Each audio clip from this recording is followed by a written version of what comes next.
Hello, family. Hi, Eli. Hi, Ruby. Hi, Serena. Hello, Violet. So, today we will be reading chapter 6 of the Phantom Tollbooth.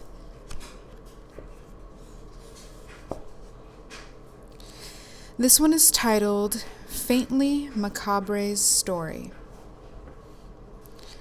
Once upon a time, this land was a barren and frightening wilderness, whose high rocky mountains sheltered the evil winds, and whose barren valleys offered hospitality to no man. Few things grew, and those that did were bent and twisted, and their fruit was as bitter as wormwood. What wasn't waste was desert, and what wasn't desert was rock. And the demons of darkness made their home in the hills. Evil creatures roamed at will through the countryside and down to the sea. It was known as the land of Knoll. Then one day a small ship appeared on the sea of knowledge.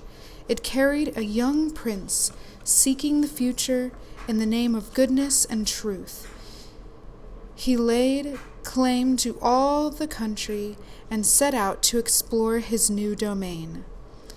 The demons, monsters, and giants were furious at his presumption and banded together to drive him out. The earth shook with their battle, and when they had finished, all that remained to the prince was a small piece of land at the edge of the sea. "I'll build my city here," he declared, and that he did. And that is what he did. Before long, more ships came, bearing settlers for the new land, and the city grew and pushed its boundaries farther and farther out. Each day it was attacked anew, but nothing could destroy the prince's new city. Here's a picture.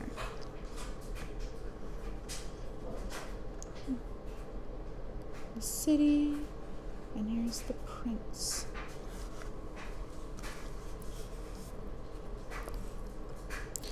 And grow it did.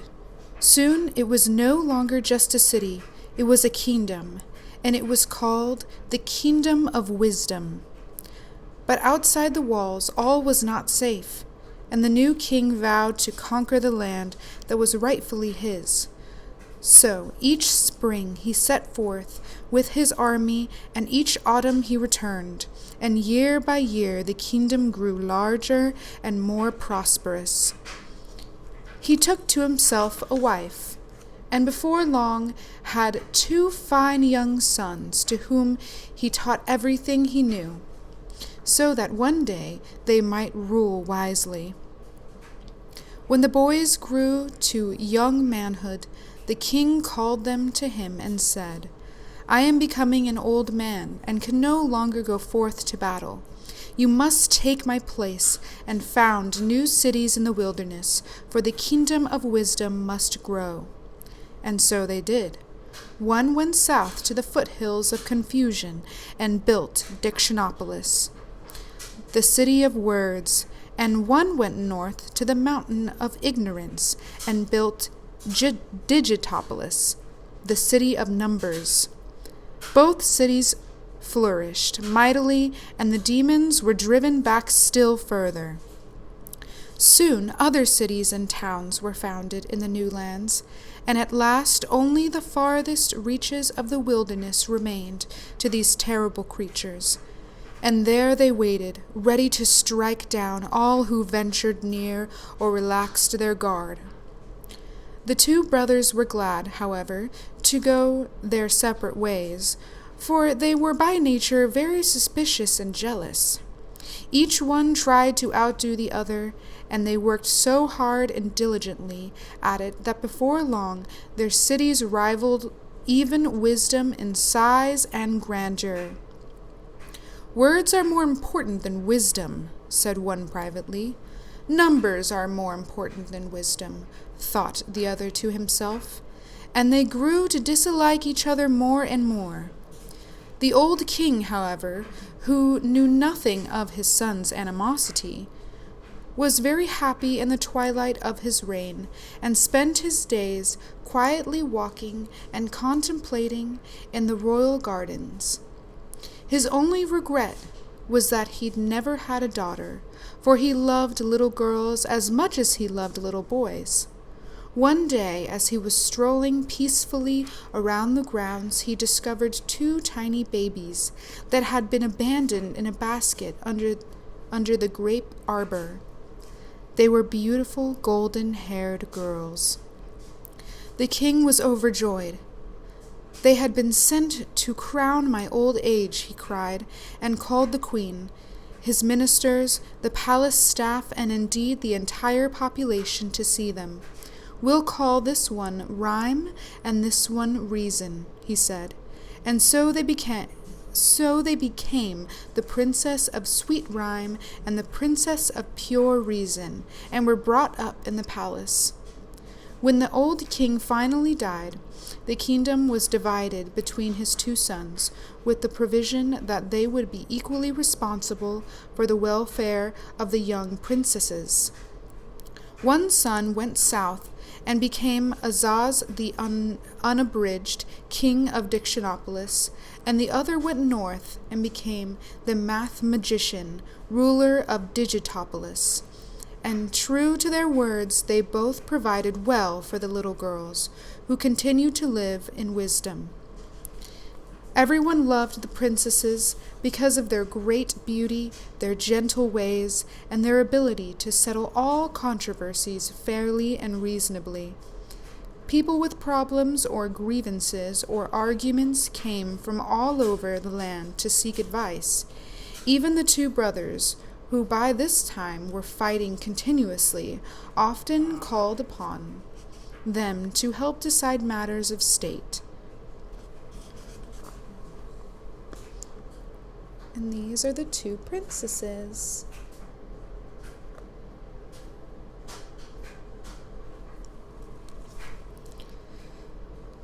It was said by everyone that rhyme and reason answer all problems. As the years passed, the 2 brothers grew farther and farther apart, and their separate kingdoms became richer and grander. Their disputes, however, became more and more difficult to reconcile, but always with patience and love, the princesses set things right. Then one day they had the most terrible quarrel of all. King Azaz insisted that words were far more significant than numbers, and hence his kingdom was truly the greater. And the Math Magician claimed that numbers were much more important than words, and hence his kingdom was supreme. They discussed and debated and raved and ranted until they were on the verge of blows. When it was decided to submit the question to arbitration by the princesses,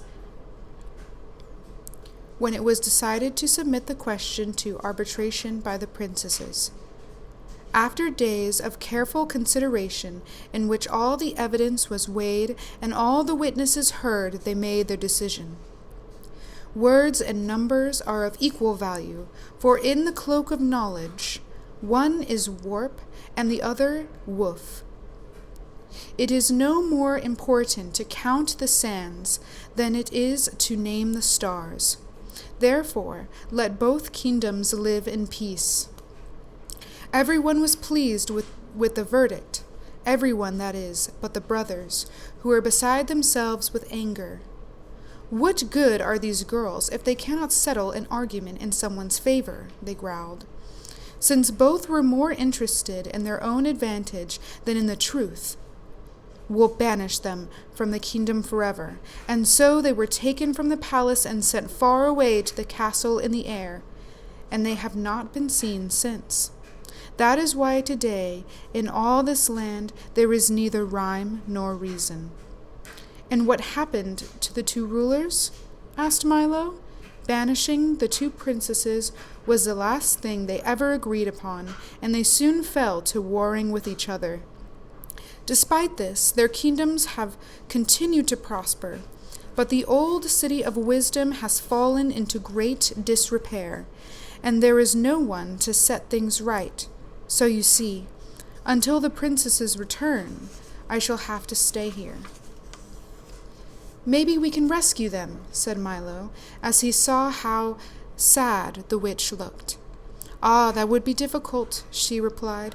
"The castle in the air is far from here, and the one stairway which leads to it is guarded by fierce and black-hearted demons." Tok growled ominously, for he hated even the thought of demons. "I'm afraid there's not much a little boy and a dog can do," she said. "But never you mind. It's not so bad. I've grown quite used to it here. But you must be going, or else you'll waste the whole day."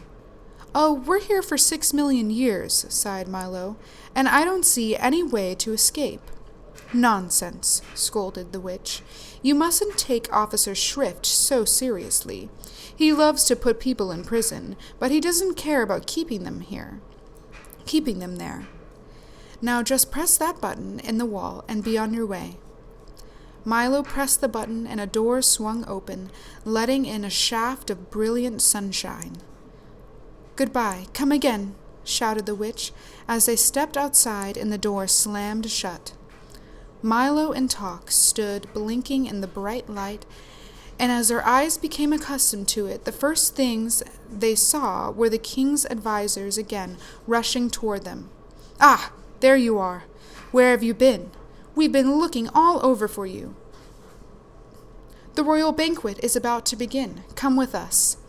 They seemed very agitated and out of breath as Milo walked along with them. "But what about my car?" he asked. "Don't need it," replied the Duke. "No use for it," said the minister. "Superfluous," advised the Count. "Unnecessary," stated the Earl. "Uncalled for," cried the Under-Secretary. "We'll take our own vehicle." Conveyance, rig, charabanc, chariot, buggy, coach, brougham. Chandridan, they repeated quickly in order and pointed to a small wooden wagon.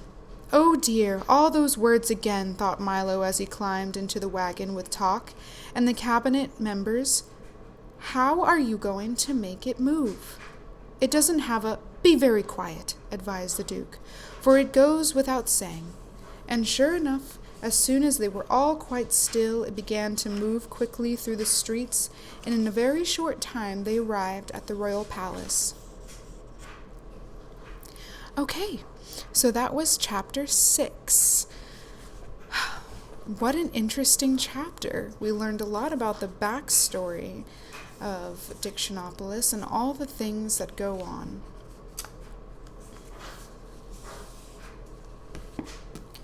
Well, as always, I love you all very much, and I miss you very much, and I hope you have a lovely week and a wonderful sleep if y'all are going to bed.